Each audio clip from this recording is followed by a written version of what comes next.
স্বাগতম সবাইকে। আজকে আমি বের হয়েছি ৩০০ ফিট বা পূর্বাঞ্চলের আশেপাশের এরিয়াতে সারাদিন ডে ট্যুর দেওয়ার জন্য।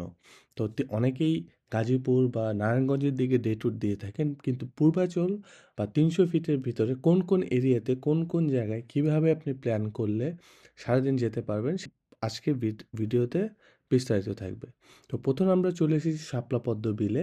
এখানে আপনার একদম সকাল, সকাল আসাটা বেটার কারণ ৭ টার ভিতর থাকলে আপনি রোদটা উঠে না, তখন শাপলা দেখা যায়, শাপলা পদ্ম ফুল দেখা যায়। এখানে এন্ট্রি ফি ৳৫০। তো আমরা এসেছিলাম মেঘলা দিনে। সো আকাশটা দেখতেই পাচ্ছেন খুবই সুন্দর।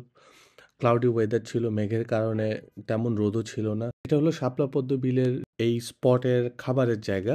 নৌকা ভ্রমণে যাওয়ার আগে এখানে আপনি বলে দিবেন যে ডিম বা খিচুড়ি, গরুর মাংস, মুরগির মাংস বা হাঁসের মাংস যদি থাকে সেক্ষেত্রে কি, কি খাবেন আগে থেকে বলে দিবেন। এখানে একটা নিয়ম হলো যে আপনি যদি ডিম খেতে চান ওদের কাছে ডিম সাথে, সাথে থাকে না, ওরা দোকান থেকে কিনে এনে দেয়।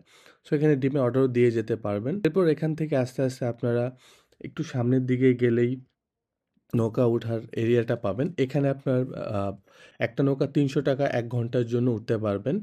এই সামনে থেকে নৌকায় উঠে ওরা বলে ১ ঘন্টা কিন্তু দেয় ৪০ মিনিট। কারণ যাওয়া আসাতে ১০-১০-২০ মিনিট চলে যায়। অ্যান্ড নৌকা ভ্রমণে আপনার মোটামুটি ২ টো স্পট ঘুরিয়ে দেখাবে। এমন না যে পুরো শাপলা পদ্ম বিলটা একেক জায়গায় একেক স্থানে আপনাকে নিয়ে যাবে, জিনিসটা ওরকম না। তো আমরা নৌকা ভ্রমণ শুরু করি। দেখতেই পাচ্ছেন আমরা সকাল ৮ টার দিকে নৌকায় উঠি। তো দেখতেই পাচ্ছেন খুবই সুন্দর আবহাওয়া, খুবই সুন্দর পরিবেশ। সারি, সারি করে শাপলা পদ্ম ফুল ফুটে আছে, দেখতে খুবই ভালো লাগছে এবং এই সময়ে ছবিগুলোও খুব সুন্দর আসে এবং সকালবেলা স্নিগ্ধ আবহাওয়াতে নৌকা ভ্রমণটা আসলেই খুবই আরামদায়ক। শাপলা পদ্ম বিলের ১ম স্পটের দিকে এই স্পটটাতে শুধু শাপলাই থাকে। এখানে কিছুক্ষণ নৌকা দাঁড়াবে ১০-১৫ মিনিট। আপনি এখানে ভিডিও করতে পারবেন, ছবি তুলতে পারবেন। কিন্তু এখান থেকে আপনি ফুল তুলতে পারবেন না। ঢোকার সময় ঢোকার গেটেই ফুল বিক্রেতা থাকবে, তাদের থেকে ফুল নিয়ে এখানে ছবি তুলতে পারবেন দিয়ে। সো এখান থেকে ফুল তোলাটা সম্ভব না। এরপর আপনাকে আবার পদ্ম স্পটে নিয়ে আসবে। এখানে পদ্মর পরিমাণ কম বেশি থাকতে পারে সময় এবং সিজন অনুযায়ী। এখানেও আপনি ১০-১৫ মিনিট থেকে দেন আপনি ব্যাক করবেন। ওরা ১ ঘন্টা বললে ৪০ মিনিটই সময় দেয় কারণ ওদের নৌকার স্বল্পতা আছে। সো অনেক সময় অনেক মানুষ আসলে নৌকার জন্য অনেকক্ষণ দাঁড়িয়ে থাকতে হয়। সো এটা ওদের নিয়ম। তো এখান থেকে আপনি নৌকা ভ্রমণ করে তারপর খাওয়া-দাওয়া করতে চলে আসবেন। খাওয়া-দাওয়ার এখানে ওদের আইটেম যে খিচুড়ি আছে, এরপর এখানে গরুর মাংস আছে, এরপরে আপনাকে কক মুরগির মাংস দিবে, এটাও আছে। এগুলো ১৭০ বোধহয়। খিচুড়ি ৳৬০, কক মুরগি ৳১৭০, ৳১৮০ গরু এবং ৳৬০ এখানে আপনার শুটকি। ডিম আপনি যদি নিতে চান আগে থেকে বলে নিতে হবে। এই হলো ওদের ভিতরে বসার পরিবেশ। আর এটা হলো খিচুড়ির পরিমাণ ৳৬০ দিয়ে আপনি যদি অনেক বেশি খাওয়া-দাওয়া করেন আপনার জন্য এনাফ। আপনি যদি কম পরিমাণ খাওয়া-দাওয়া করে অভ্যস্ত আপনার জন্য অনেক বেশি। সেক্ষেত্রে আপনার ২ জনও ১ প্লেট খিচুড়ি নিয়ে খেতে পারবেন। এটা সম্পূর্ণ আপনাদের বিষয়। দেন খাওয়া-দাওয়া করে আমরা এখান থেকে বের হয়ে যাই। বের হয়ে আমাদের পরের গন্তব্য ছিল জলশিরি সেন্ট্রাল পার্ক। এখানে আমরা চলে আসি। এই যে দেখতে পাচ্ছেন খুবই নিরিবিলি পরিবেশ। এখানকার টিকেটের পরিমাণটা ৳২৩০ করে ফেলেছে। অ্যান্ড এখানে আ ক্যামেরা অ্যালাউড না। সো ক্যামেরা নিয়ে ভিডিও করাটা আসলে ওরা ডিসকারেজ করে। যদি কেউ দেখে থাকে আপনাকে রিকোয়েস্ট করবে ক্যামেরাতে ভিডিও না করতে। সবাই টুকটাক লুকিয়ে আশেপাশে বা একটু সাইডে যে ভিডিওগুলা করে। সো আমিও সেটাই করছিলাম। তো আমরা এখানে ঢুকে কিছুক্ষণ পর ওয়াশরুমে যেয়ে ফ্রেশ হতে, ওদের ওয়াশরুমটা বেশ পরিষ্কার ছিমছাম। তো আমরা যাওয়ার সাথে, সাথেই বৃষ্টি শুরু হয়। ওদের এটা আরেকটা ক্যাফে। এটা একটা ক্যাফে যেখানে শুধু টি টি, কফি, ড্রিংকস পাওয়া যায়। বাট সবই ঠান্ডা। গরম কিছু এখানে ছিল না। তো এই যে মেনু দেখলেই বুঝতে পারবেন এখানে ফ্রুট টি আছে, সব iced, milk tea iced and coffee iced. মানে এখানে গরম কিছু নেই। সো এইজন্য এখানে আমরা আর খুব একটা ওয়েট করিনি। বৃষ্টি থামার পরপরই আমরা একটু সামনে যে ওদের ব্রু স্প্ল্যাশ আছে, ব্রু স্প্ল্যাশে যেয়ে ওদের আইটেমগুলা দেখতেছিলাম যে কি, কি আইটেম আছে। তো অনেক আইটেম আছে এবং দাম হিসেবে কি, কি মেক্সিমাম আপনার বাংলা খাবার কম, মেক্সিমাম চাইনিজ টাইপের খাবারই বেশি বা ফাস্ট ফুড টাইপের খাবারই বেশি।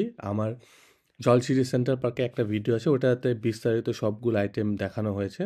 তো এরপর আমরা এখানে আর খাওয়া-দাওয়া করার ইচ্ছা হয় নাই। তো এখানে আমরা শুধু কফি খেয়ে বের হয়ে যাই। বের হই এই ক্যাফের সামনেই আপনার এই বোটিং স্পট।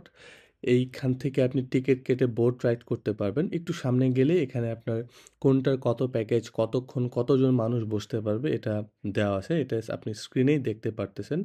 এরপর এখান থেকে বের হয়ে যে আমরা সামনে আরেকটু এক্সপ্লোর করতেছিলাম। তো এক্সপ্লোর করার সময় সামনে যে আপনার এখানে ফোয়ারা টাইপের আছে, এটা বোধহয় বন্ধ ছিল। বিকাল বা সন্ধ্যার দিকে হয়তো ফোয়ারাটা ওরা চালু করে, তখন লাইটিং থাকে, পানি ফোয়ারাটা থাকে, দেখতে হয়তো ভালো লাগে। এখানে আমরা কিছুক্ষণ ছবি তুলে দেন আরেকটু সামনে চলে যাই। এটা হলো ওদের চিলড্রেন্স যে প্লেগ্রাউন্ড আছে, প্লেগ্রাউন্ডের সংলগ্ন একটা বসার জায়গা। এটা মেইনলি যে পারপাসটা সার্ভ করে যে আপনার বাচ্চারা খেলাধুলা করবে, সামনে অনেকগুলা প্লেয়িং অ্যাক্টিভিটিস আছে এবং বয়স্ক বা বাবা-মারা দূর থেকে বসে তার বাচ্চাদের খেলা নজর রাখবে এবং বাচ্চারা খেলবে। তো অনেক বাতাস ছিল দেখতে পাচ্ছেন। তো এখানে আমরা খুবই মজা পাচ্ছিলাম এবং আরাম পাচ্ছিলাম বাতাসের জন্য। ওয়েদার ভালো ছিল। তো এখানে আমরা কিছুক্ষণ থাকি। থাকার পর দেন আমরা আরেকটা এরিয়ায় চলে আসি। এখানে এসে দেখি ধানমন্ডি রবীন্দ্র সরোবরের মতো মুক্তমঞ্চ একটা করেছে। এটাতে আপনি লাইভ কনসার্ট, ইভেন্ট অনেক কিছুই করা যাবে। বসার জায়গা রবীন্দ্র সরোবরের মতো ওপেন স্পেস, এটাও দেখতে ভালো লাগবে। দেন আমরা ওদের যে দ্য মেইজ আছে বা ভুল-ভুলাইয়া যেটা বলে, এটাতে চলে আসছে। এই যে এটা আসলে খুবই আমাদের কাছে ভালো লেগেছে। আমরা বেশ কয়েকটা গেমও খেলেছি। কে আগে ঢুকে আগে বের হতে পারে, এরকম। তো এটা আসলে মানে ছোট বড় সবার জন্যই ভালো লাগবে। এটাতে আপনি ইজিলি কয়েকটা গেম খেললে ০.৫ ঘন্টা ১ ঘন্টা চলে যাবে। তো এই মেইজগুলোর মাঝখানে আপনার টাওয়ার আছে। টাওয়ারে বসে আপনি দেখতে পারবেন মেইজে কোন জায়গা থেকে কিভাবে কি গেছে, দেখতে ভালো লাগে। এখানে আপনি যদি ভ্লগিং এর জন্য ভিডিও করতে থাকেন, এখানে দূরে একটা টাওয়ার থেকে একজন অফিসার দাঁড়ানো থাকে, উনি আসলে ভিডিও করতে মানা করে। আমাদের প্ল্যান ছিল যে জলছিঁড়িতে আমরা লাঞ্চ করে এখানে কিছুক্ষণ টাইম স্পেন্ড করে দেন পূর্বাচল ব্লু লেক বা ওখানে যাব। বাট জলছিঁড়ির নেচারাল ভাবটা কম, খুবই পলিশড ভার্সনটা আছে বেশি বা আরবান মডার্ন টাইপের ভাইবটা বেশি, যেটা আমাদের কাছে পছন্দ হয় না।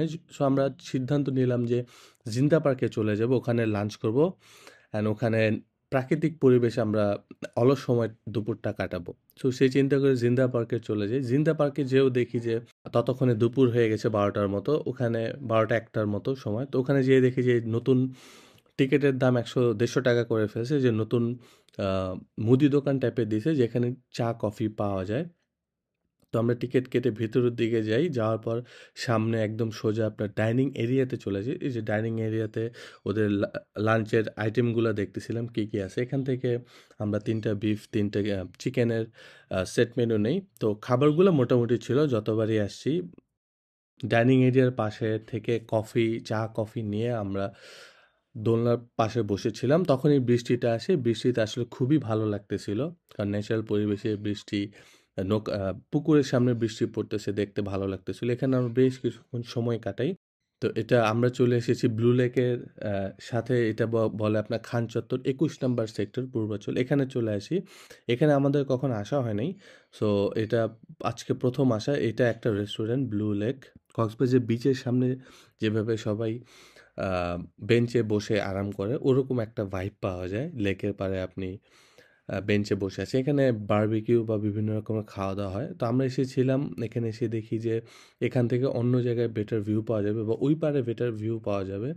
আর এখানে খাবার-দাবার খুব একটা ছিল না। আমরা যেহেতু লাঞ্চ করেছি, হালকা পেট খালি ছিল। সো ফুচকা, চটপটি এই টাইপের খাবার সবাই প্রেফার করতেছিল। পরে এখানে আমরা বেশিক্ষণ না থেকে আরেকটু দূরে সামনে যেয়ে Purbachal skyline restaurant and party centre এটা আছে, এটাতে চলে আসি। এখান থেকে সবচেয়ে বেস্ট জিনিসটা ছিল যে এই যে লেকের ভিউটা, এখান থেকে ফুল লেক ভিউটা পাওয়া যায়। আপনি নৌকা ভ্রমণ এখান থেকে করতে পারবেন, বাট এখানে বসে যে লেক ভিউয়ের ভিউটা পাওয়া যায় অস্থির। এই যে এখানে ৩০০ বা ৪০০ টাকা বোধহয় ০.৫ ঘন্টা এরকম বলতেছিল। তো এখানে আপনি যে পাশে রেস্টুরেন্টে খাবার খাবেন, এই ভিউ দেখতে পারবেন বা এখানে দোলনা আছে বা এখানে ছবি তুললে খুবই সুন্দর আসবে। তার ২-১ টা এক্সাম্পল আপনি দেখতে পাবেন। এই যে দেখেন কত সুন্দর আসে। মানে ট্রুলি অ্যামেজিং একটা প্লেস। তো এখান থেকে চ এখানে আসলে ফাস্ট ফুড বা হেভি খাবার ছিল। ফুচকা-টুচকা ওই টাইপের আইটেম ছিল না। পরে এখান থেকে আমরা কুমারটেক চলে আসি এটা। এটা পূর্বাচলে আপনার নীলা মার্কেটের যে মোড় আছে, ওখান থেকে আরেকটু সামনে যেয়ে হাতের বামে আপনার কুমারটেক আছে। ওখানে ফুচকা, চটপটি পাওয়া যায়। ওখানে আমরা বেশ কয়েকবার গেছি। এখানে আমরা একদম বিকালবেলা, পড়ন্ত বিকেলে চলে আসি।